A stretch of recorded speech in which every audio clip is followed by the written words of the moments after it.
वर्णिवेशरमणीयदर्शनं मन्दहासरुचिराननाम्बुजं पूजितं सुरनरोत्तमैर्मुदा धर्मनन्दनमहं विचिन्तये। असतो मा षड्गमय तमसो मा ज्योतिर्गमय मृत्युर्मा अमृतं गमय। ओम शांति शांति शांति।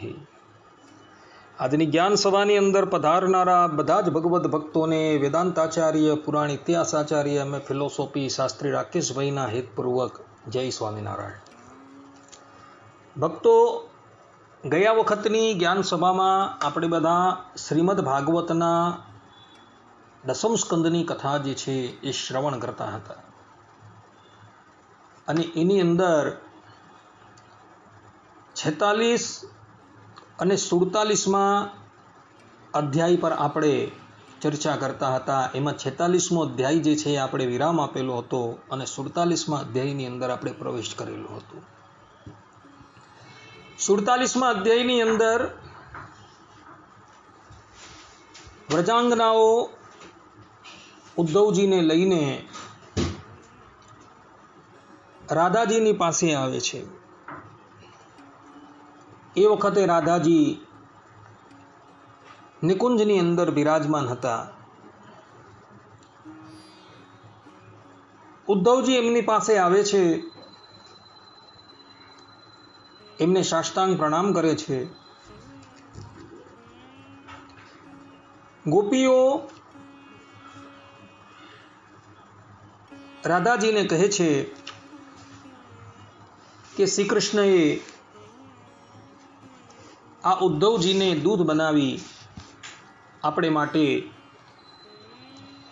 સંદેશો મોકલેલો છે। એવા જ સમયની અંદર રાધાજી જ્યાં બેઠેલા હોય છે ત્યાં એક ભમરો આવે છે અને ભમરાને ઉદ્દેશીને રાધાજી શ્રી કૃષ્ણને ઉદ્ધવજીને સંભળાવતા થકા ઠપકો આપે છે, જેને ભ્રમર ગીત કહેવામાં આવે છે। ભક્તો, કેટલાક સંતોનું માનવું એવું છે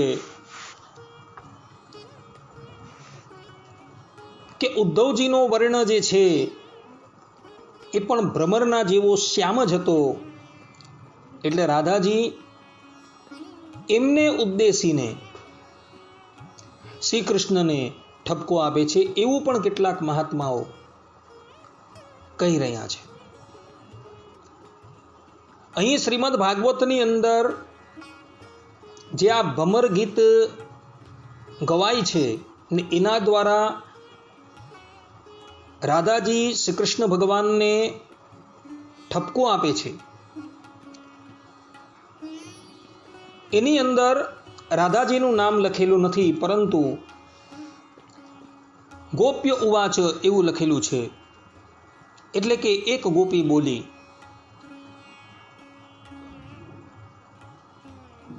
ઉપનિષદની અંદર રાધા ઉપનિષદ આવેલો છે અને રાધા ઉપનિષદની અંદર રાધાજીના 28 નામોનો એક સ્તોત્રમ બનાવવામાં આવેલો છે। તો એ 28 નામોની અંદર રાધાજીનું એક નામ ગોપી પણ છે। એટલે અહીં આ ભ્રમર ગીત ગાન કરનારા જે છે એ સ્વયં માતા રાધા જ છે। કારણ કે બ્રહ્મવૈવત પુરાણની અંદર કૃષ્ણ જન્મખંડની અંદર ત્યાં પણ પ્રસંગ આવે છે કે ઉદ્ધવજી મથુરાથી વ્રજમાં જાય છે અને ત્યાં રાધાજીને મળે છે અને રાધાજી પોતાનું દુઃખ જે છે એ ઉદ્ધવજીને કહે છે। એટલે અહીં પણ ભ્રમર ગીતની અંદર ગોપ્ય ઉવાચ એ પ્રમાણે જે કહેલું છે ત્યાં આપણે એમ જ સમજવાનું છે કે ગોપી જે છે એ રાધાજી જ છે, કારણ કે રાધાજીનું એક નામ ગોપી પણ છે. તો રાધાજી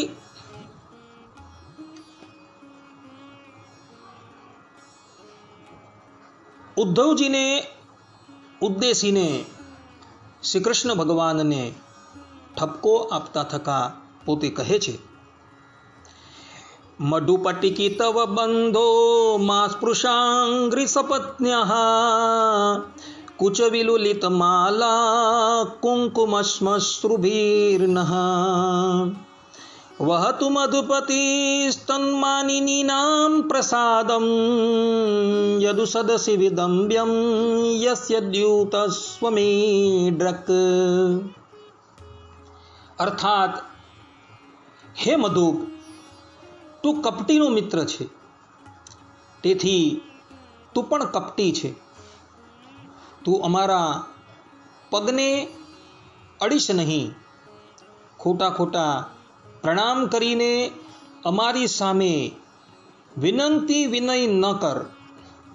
અમે જોઈ રહી છીએ કે શ્રી કૃષ્ણની જે વનમાળા અમારી શોકના વક્ષસ્થલના સ્પર્શથી મસળાયેલી છે, અને તે માળામાં લાગેલું કેસર તારી મૂછો પર પણ ચોંટેલું છે, તું પોતે પણ કોઈ એક પુષ્પ સાથે પ્રેમ કરતો નથી, અહીં તહીં ઉડ્યા કરે છે.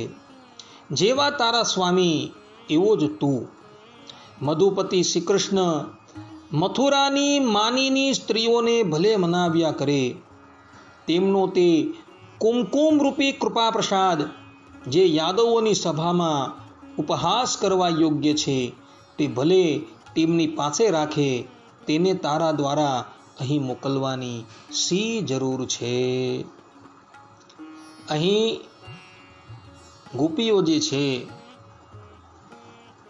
એ ભગવાન શ્રી કૃષ્ણને ઠપકો આપે છે,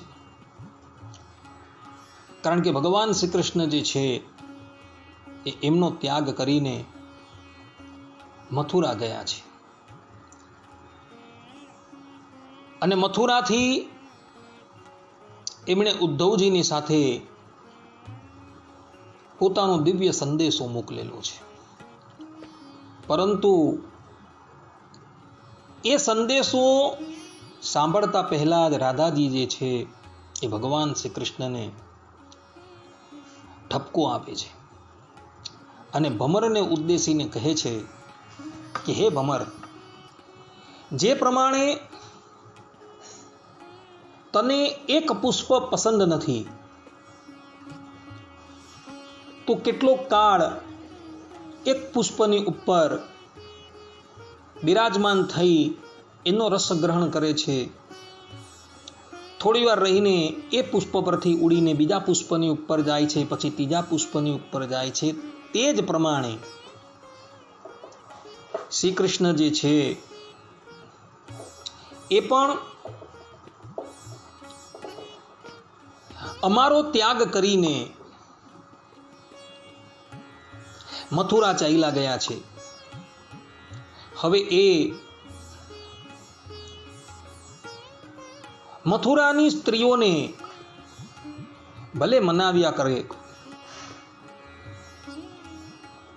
એણે તને દૂત બનાવીને અમારી પાસે એનો સંદેશો મોકલેલો છે, પરંતુ એ સંદેશો મોકલવાની એણે શી જરૂર છે? આ પ્રમાણે ગોપીઓ જે છે એ ભગવાનને ઠપકો આપી રહી છે. ભક્તો, ગોપીઓનું મન જે છે એ અખંડ ભગવાનની અંદર જ લાગેલું છે. તેણે પરમાત્મા શ્રી કૃષ્ણને માટે લોકની લાજ છોડી દીધી છે, કુલની લાજ છોડી દીધેલી છે, એણે બધાની જ લાજ છોડી દીધી છે, અને તન મન અને ધનથી એ શ્રી કૃષ્ણ ભગવાનને સમર્પિત થઈ ગઈ છે. છતાં ભગવાન શ્રી કૃષ્ણ જે છે એ એમનો ત્યાગ કરીને પોતાનું અવતાર કાર્ય સિદ્ધ કરવા માટે મથુરા ચાલ્યા ગયા છે. એટલે ગોપીઓ જે છે એ ભગવાન શ્રી કૃષ્ણને આ પ્રમાણે ઠપકો આપે છે. ગોપીઓ કહે છે, શુક્રદધર સુધામ સ્વામ મોહિનીમ પાયયિત્વા સુમનસ ઇવ સદ્યસ્તત્યજેસ્માન ભવાડ્રક પરિચરતિ કથમ તત્પાદ પદ્મં તુ પદ્માયપી બટયચેતા ઉત્તમ શ્લોક જલ્પૈ. અર્થાત જેવો તું કાળો છે તેવા તે પણ છે. તું પણ પુષ્પોનો રસ લઈને ઉડી જાય છે તેવા જ તે પણ નીકળ્યા.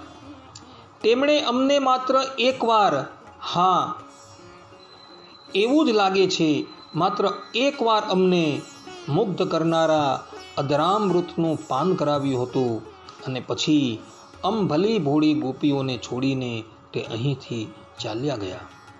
અહો, અમને ખેદ થાય છે કે આવા અકૃતજ્ઞ તે કપટીના ચરણ કમળોની સેવા લક્ષ્મીજી કઈ રીતે કરતા હશે. અવશ્ય તેઓ પણ આ કપટી શ્રી કૃષ્ણની જૂઠી વાતોમાં આવી ગયા હશે. ચિત્ત ચોરે તેમનું પણ ચિત્ત ચોરી લીધું હશે. અહીં ગોપીઓ ભગવાન શ્રી કૃષ્ણને કપટી કહી રહી છે, કૃતજ્ઞ કહી રહેલી છે.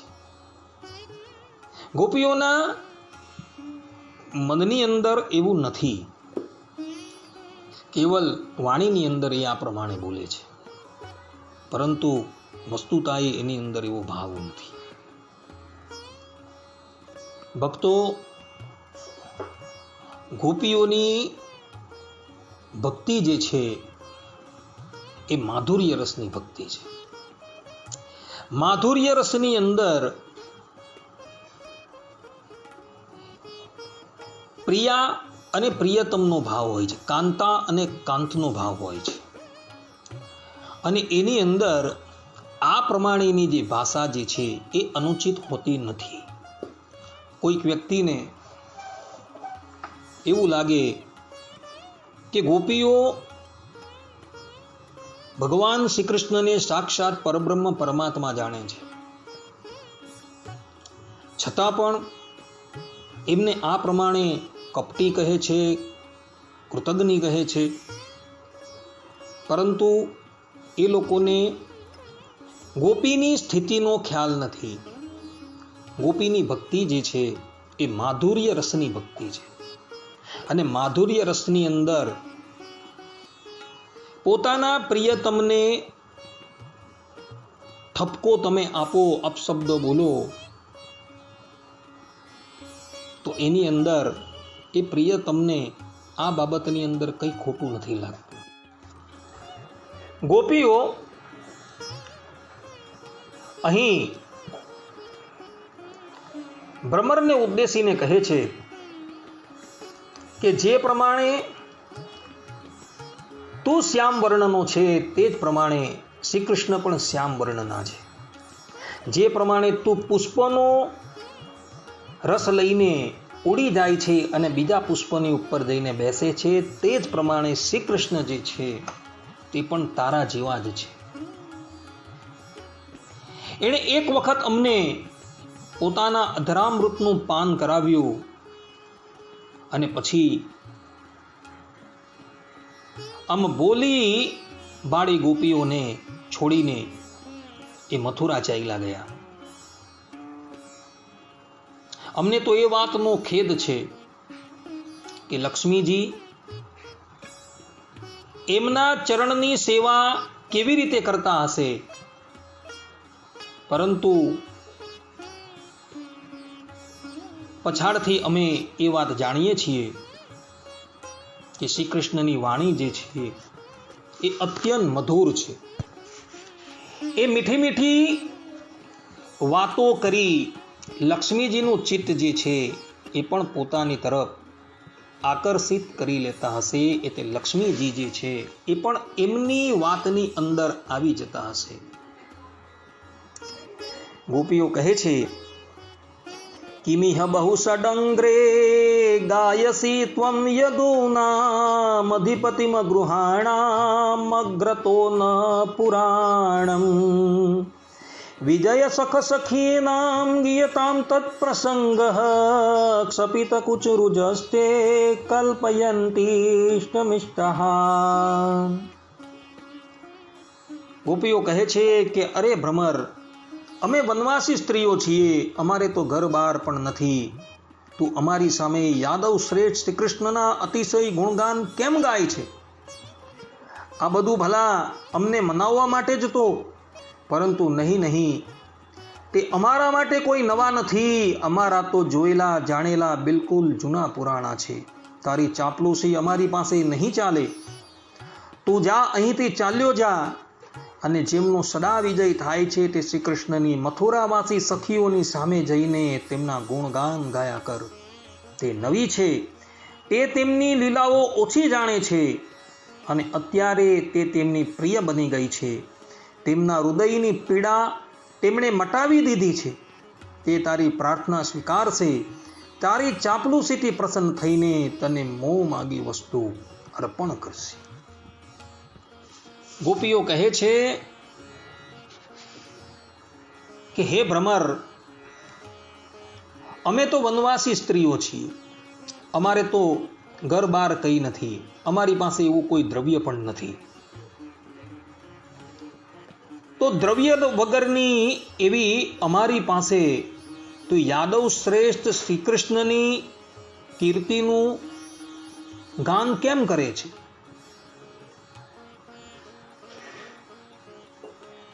એની કીર્તિનું ગાન કરવાથી તને કંઈ મળવાનું નથી.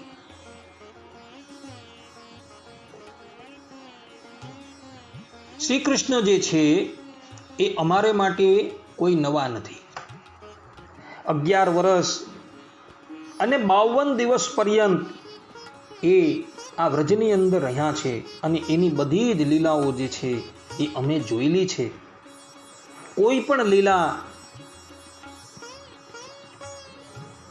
અમારા જોવામાં ન આવી હોય એવું તો છે જ નહીં. માટે તું એમના ગુણગાન ગાવાનું બંધ કર, અને તું અહીંથી ઊભો થા અને મથુરા જા, અને મથુરાની સ્ત્રીઓની પાસે એ શ્રી કૃષ્ણના ગુણગાન કર.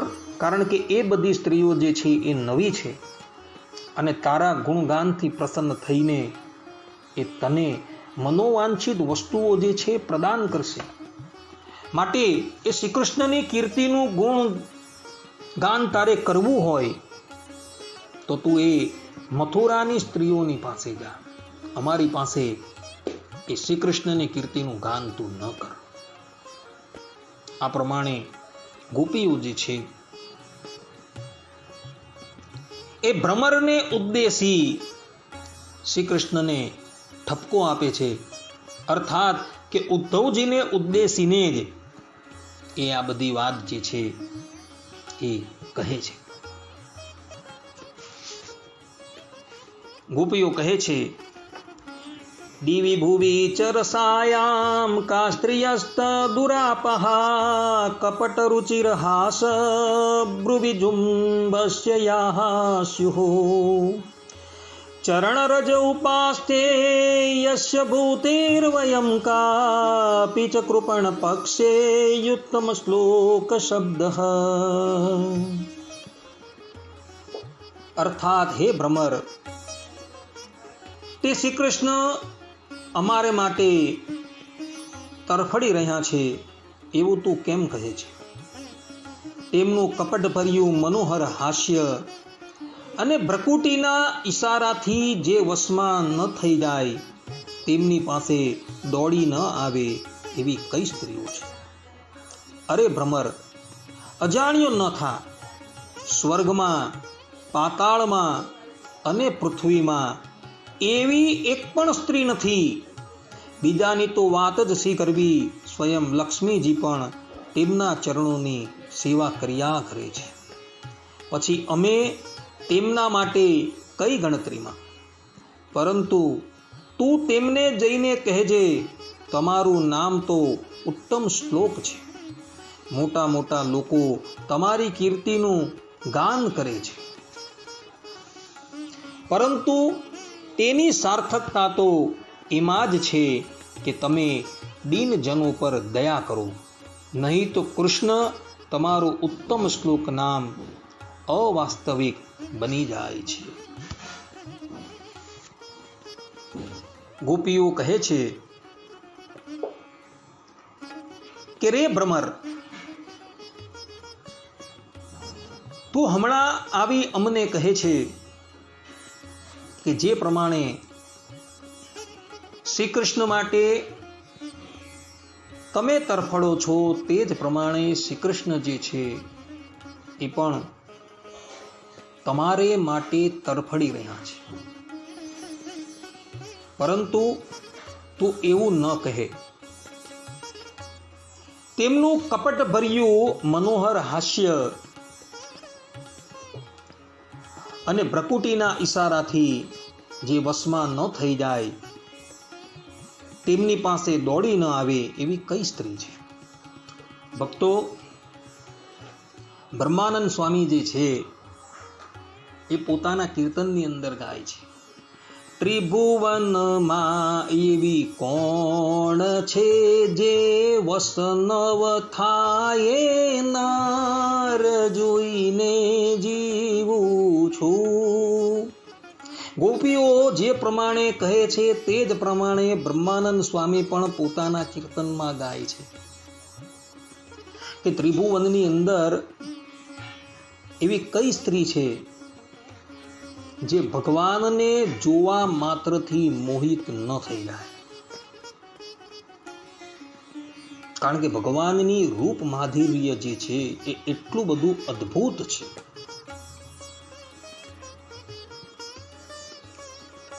કે જે ઉર્ધ્વ રહેતા બ્રહ્મચારી હોય,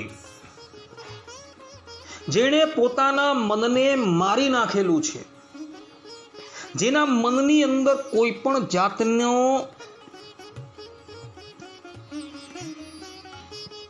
સંશય નથી, જેને કોઈ પણ જાતની ઈચ્છા નથી, એવા મુનિઓ જે છે એ પણ ભગવાન શ્રી કૃષ્ણનું રૂપ જોઈને મનમાં ને મનમાં એવી ચાહના કરે છે કે કાશ અમે લોકો પણ જો કદાચ સ્ત્રી હતે તો શ્રી કૃષ્ણની સાથે વિહાર કરે.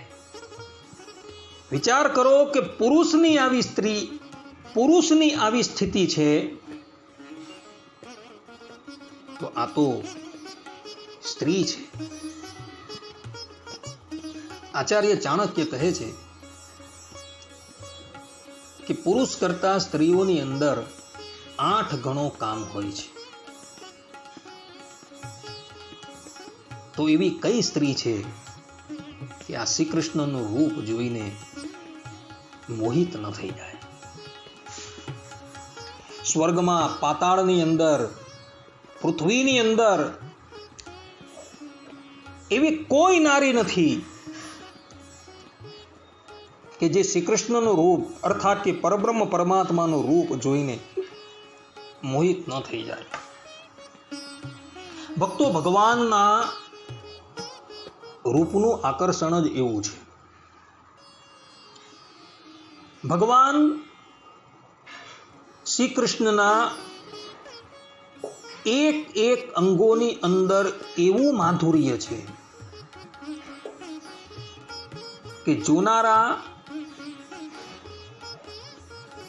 જે પણ કોઈક હોય એમની દ્રષ્ટિ ભગવાનના જે પણ અંગની ઉપર જાય ને ત્યાં જ સ્થિર થઈ જાય છે. પછી એ વ્યક્તિ ત્યાંથી પોતાની દ્રષ્ટિ બીજે હટાવવા માટે સક્ષમ થતો નથી. આ સંબંધની અંદર આપણા સંપ્રદાયની અંદર એક પ્રસંગ જોવા મળે છે. ભગવાન સ્વામિનારાયણે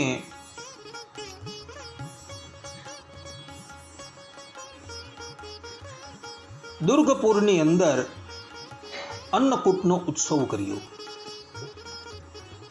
અને એ વખતે દેશ દેશાંતરોમાંથી બધા જ લોકો એ અન્નકૂટ મહોત્સવ પર આવેલા હતા. તે વખતે ભગવાન શ્રી હરિએ એ બધા જ આવનારા ભક્તોને પોતાના મૂળ સ્વરૂપના દર્શન કરાવેલા. પોતાના અવતાર રૂપની અંદર જ ભગવાન શ્રી હરિએ પોતાના મૂળ સ્વરૂપના દર્શન કરાવ્યા બધાને.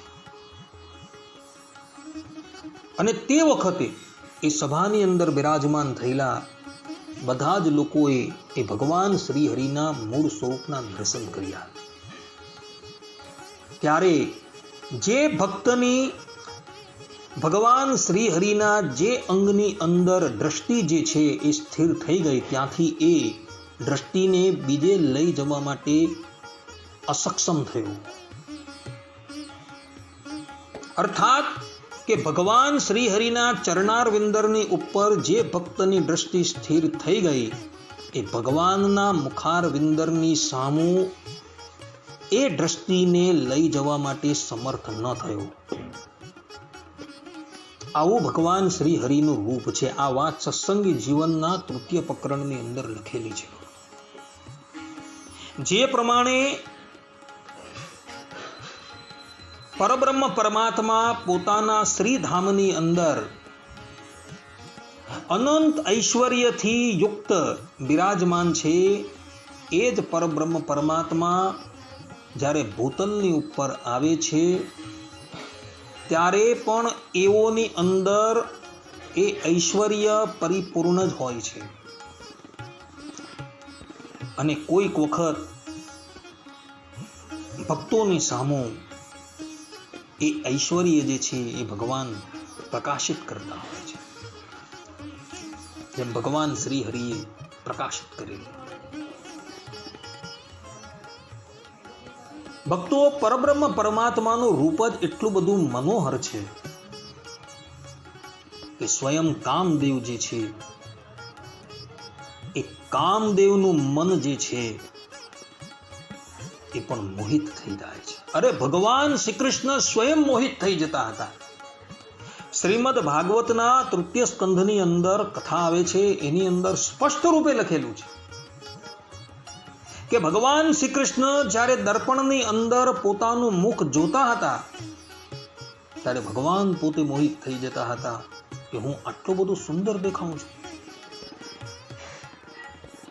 ભક્તો, આ પ્રમાણેનું ભગવાનનું રૂપ છે. તો વિચાર કરો કે પરબ્રહ્મ પરમાત્મા પોતે જ મોહિત થઈ જતા હોય તો ઈતરની ક્યાં વાત કરવાના આપણે?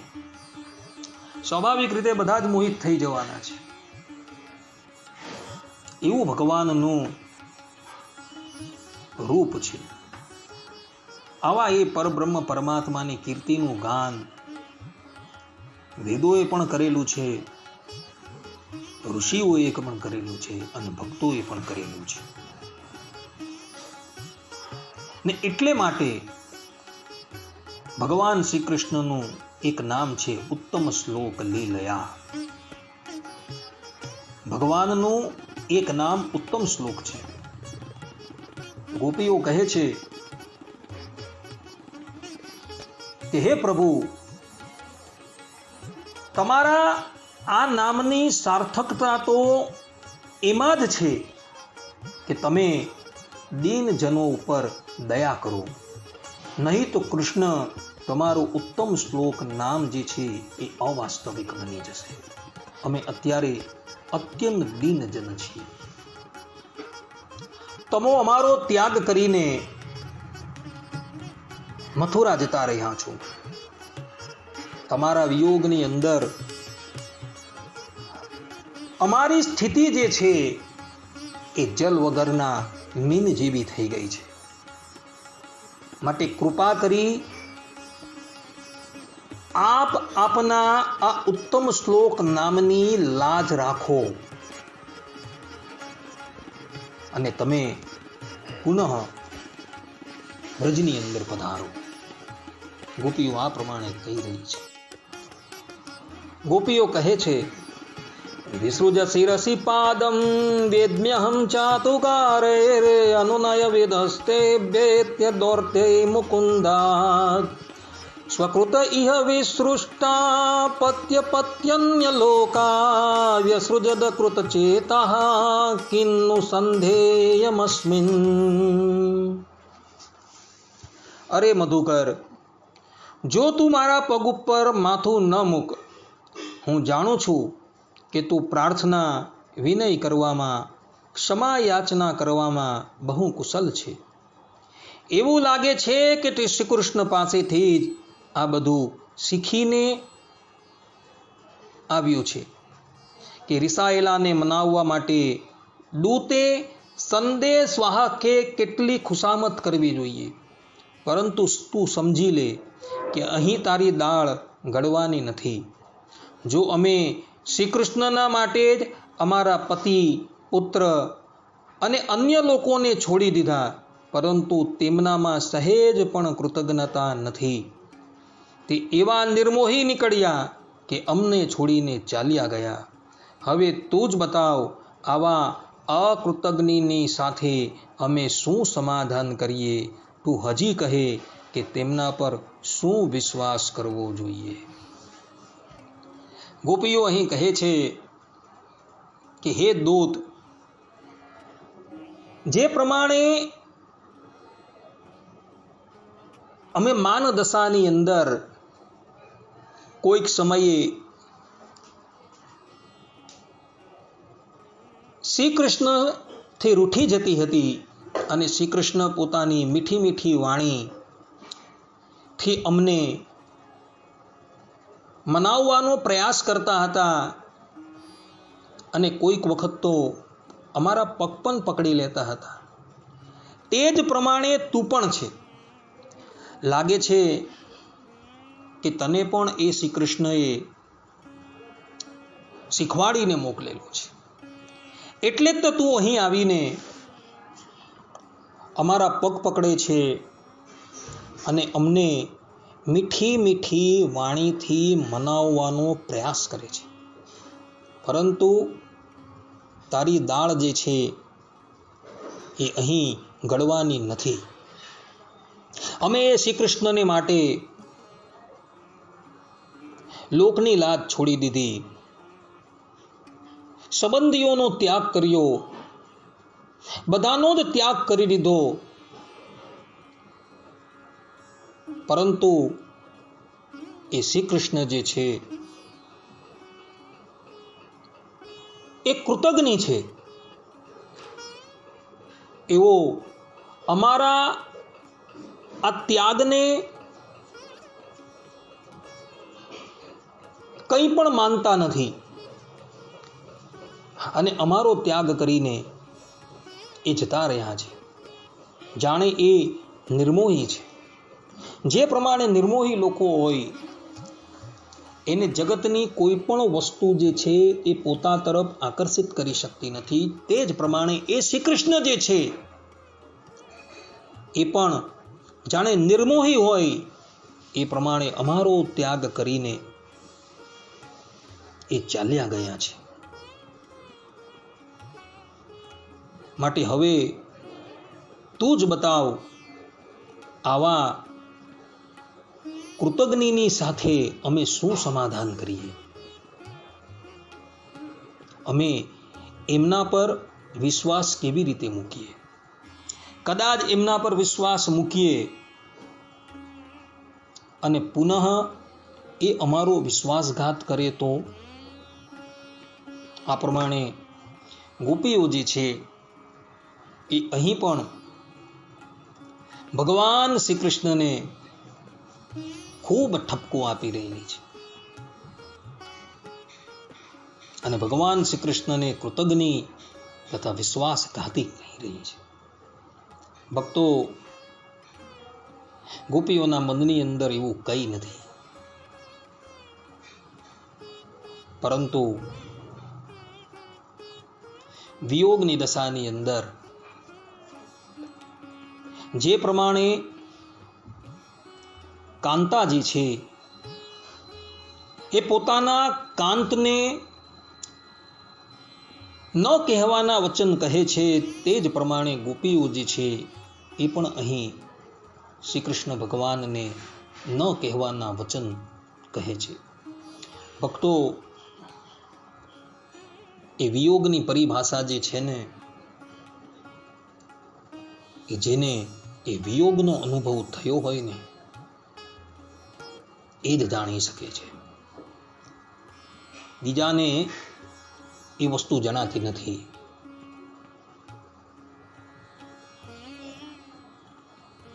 જે ગોપીઓને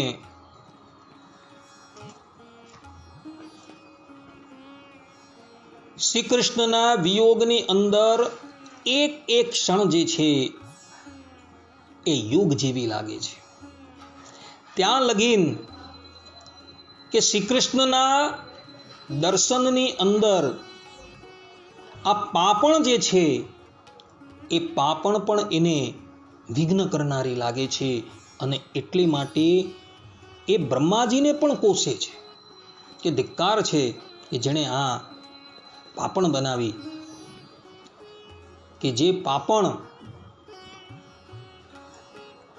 બંધ થઈ જવાથી ક્ષણ માટે પણ અમને શ્રી કૃષ્ણના દર્શનની અંદર વિઘ્ન આવે છે. આ પ્રમાણે ભક્તો ગોપીઓની સ્થિતિ હતી